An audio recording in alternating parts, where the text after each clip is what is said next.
Alright, magandang hapon po sa inyo. Dito po tayo sa Primark. Mayroon po dito Save More. Bibili po ako ngayon.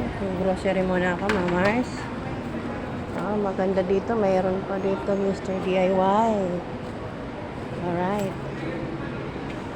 Meron din siya. May mga butik po dito. Meron po dito ukay-ukay. Diba guys? Ang ganda dito guys. Ayan. Ayan po pala ako ipapasok sa grocery.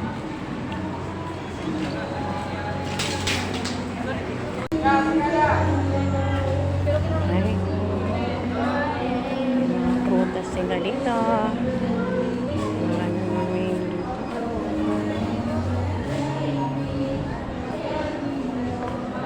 Ako bibili ng ng karne. Kanin ng baboy. Hello. Alright.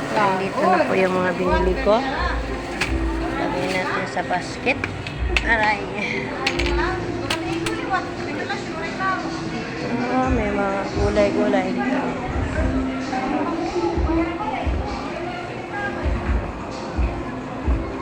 May atay.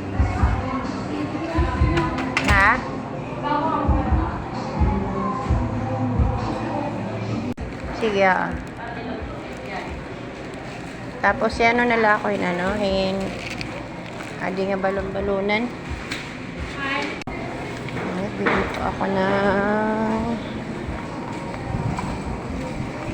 bili tayo ng yung pansahog. Dito tayo Mga Mars. Alright, nandito pa ako sa may bili pa ako ng ginisonix. At saka Ginomoto. Bili rin po ako ng paminta. Sana yung paminta, ma'am? Excuse me. Hindi, yung crack ang akin. Crack. Wala na dito, crack. Ito na lang siguro.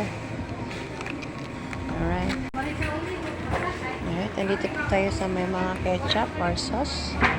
Excuse me, sir. I get this. And then soy sauce. Alright. Nandito po tayo. Ano po ito? Diba guys? Bili naman po ako ngayon ng stick. Kasi hindi na ako nabili sa merkado ng stick kasi hindi na magandang, minsan maganda, minsan hindi magandang pagkagawa nila sometimes. Alright, dito tayo. Diba guys? Ito po ang ginagamit ko. May stick, diba guys? Maganda siya. Talagang akong ginagamit na stick. Magandang pagkakagawa niya. Malinis. Dito naman tayo sa may sa may ano ba dito?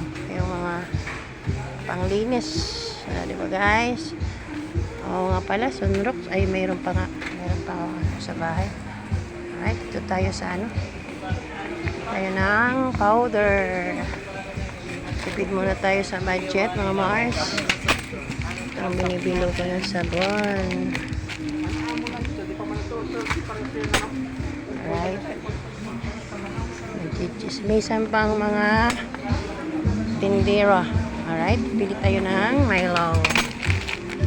Guys, tama na po ito.